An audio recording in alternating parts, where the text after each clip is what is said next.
자, 여러분들 오늘의 문제 시작합니다. 식사하셨습니까? 진짜 시험이 진짜 코앞에 다가온 느낌이죠. 지금 이제 우리 학생들은 아마도 이번에 합격할 학생들은 시간은 부족하고요. 공부할 건 되게 많아 보일 겁니다. 항상 공부가 부족한 느낌일 거예요. 만약에 이번에 합격을 할 학생들 중에 나는 공부가 완전히 충분해 이런 학생 아무도 없을 거예요. 다들 부족하다고 느낄 거야. 그러면서도 합격하시거든요.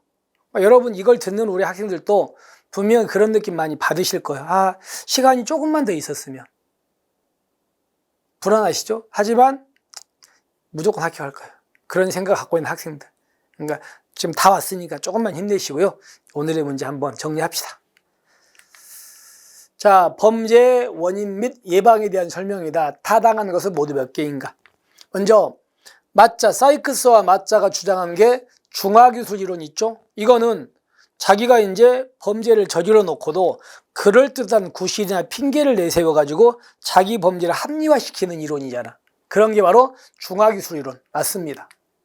그 다음에 코엔과 펠슨이 주장한 일상활동 이론, 사람 이름하고 연결 일상활동 이론은 지역사회의 차등적 범죄율과 변화를 지역사회의 구조적인 특성 변화가 아니라 일상활동 이론이니까 개인의 일상생활 변화에서 찾고자 하는 거야.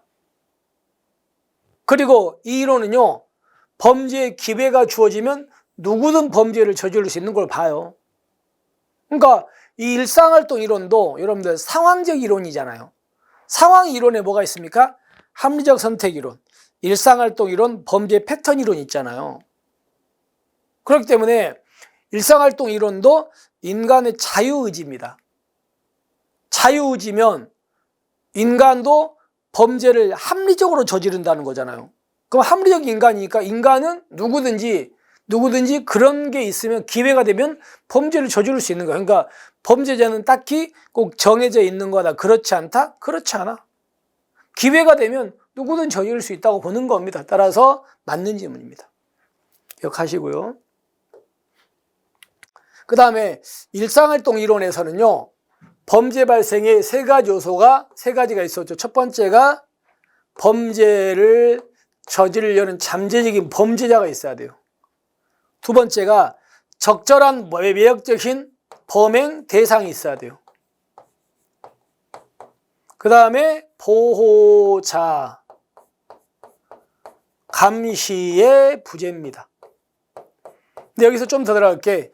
범죄자 입장에서 범죄를 저지를까 말까 고려하는 네 가지 요소가 치, 용, 시, 근이라 그랬죠. 그죠? 뭐요? 가치, 이동의 용이성, 그 다음에 가시성, 접근성이었죠. 그죠? 그러면 위에 보시면 세 가지 요소는 범죄자, 범행 대상, 보호자, 부재 맞네. 그리고 범죄자 입장에서 범행을 결정하는 네 가지 요소는 가치, 치, 용, 시인데 기술성이네 없죠. 뭐요? 시가 가시성이에요. 가시성. 얘가 빠져있네요. 이것 때문에 X 아시겠죠? 그리고 이 이론, 이 사람하고 여기하고는요, 여러분들이 셸리가 제시한 요소가 우리가 기자회동이라고 그랬죠?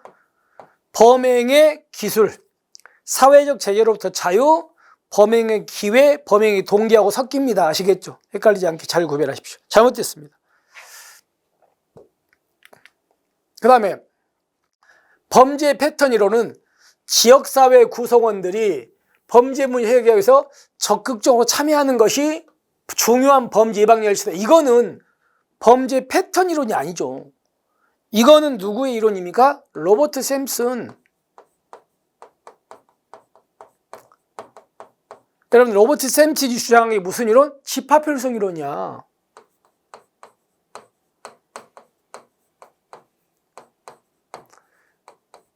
이건 집합혈성 이론의 개념이라고요.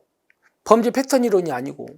잘못됐습니다. 근데 물론 이 뒤에는 범죄 패턴 이론이 맞거든. 근데 앞의 내용은 로버트 샘슨의 집합혈성 이론에 대한 설명입니다. 잘못됐습니다. 그 다음에 일상활동 이론은요. 일상활동에서 우리가 이런 얘기 했었죠. 제가 수업 시간에 이런 얘기 들었습니다. 자, 그럼 기억 한번 해보세요.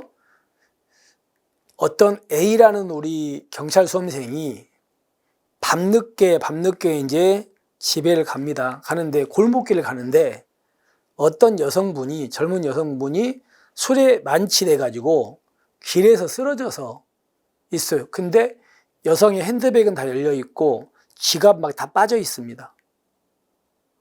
근데 그 길은요, 지금 밤 12시가 넘어서 사람도 안 다녀. 어두운 길이야. 그러면 거기를 그때 지나가는 우리 경찰 수험생도 잠재력이 누가 돼 범죄자가 될 수 있잖아요. 그죠?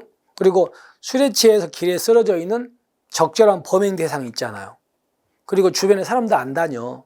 CCTV도 없어. 그럼 보호자가 없어요. 감시가 없어.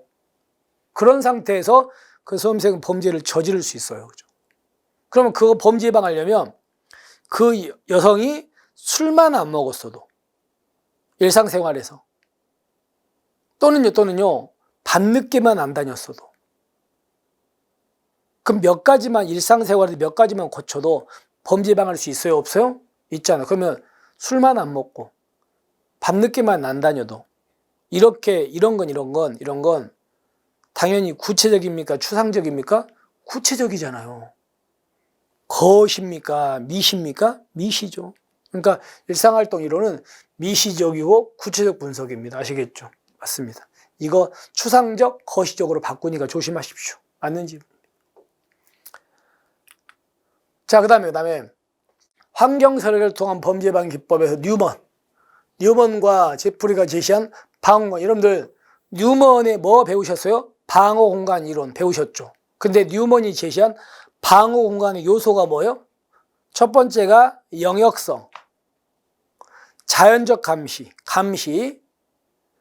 이미지, 그리고 안전지대지 환경이었어요. 4가지. 그래서 우리가 그런 문제도 있었잖아. 뭐가 영역성이고, 뭐가 자연적 감시고, 뭐가 이미지고, 이런 것들 연결해서 시험에 나온 적이 있습니다. 그렇게 보여서 이 4가지 영역성, 감시, 이미지, 안전지대 내지는 환경 4가지 관점을 방어 공간의 요소라고 제시하는 거예요. 아시겠죠? 4가지 꼭 연결해서 보십시오. 맞습니다.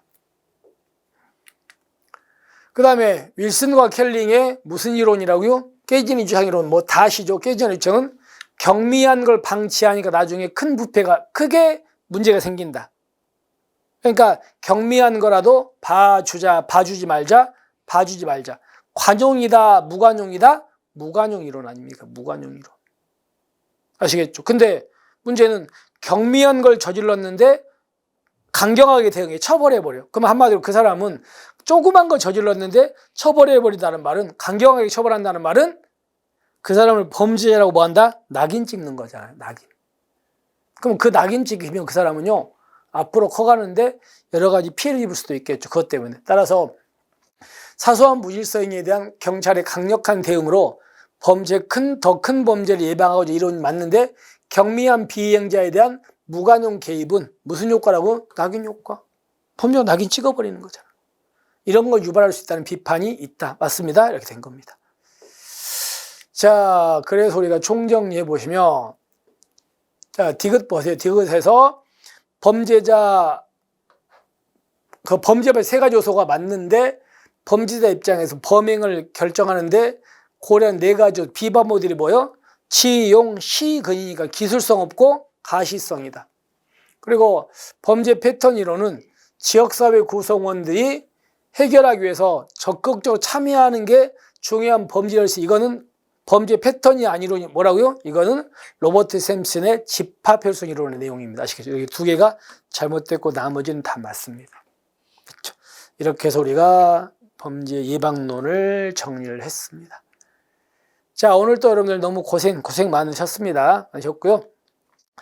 물론 이제 뭐 제가 특히나 우리 학생들이 많이 보는 것들 중심에서 문제를 내고 있거든요.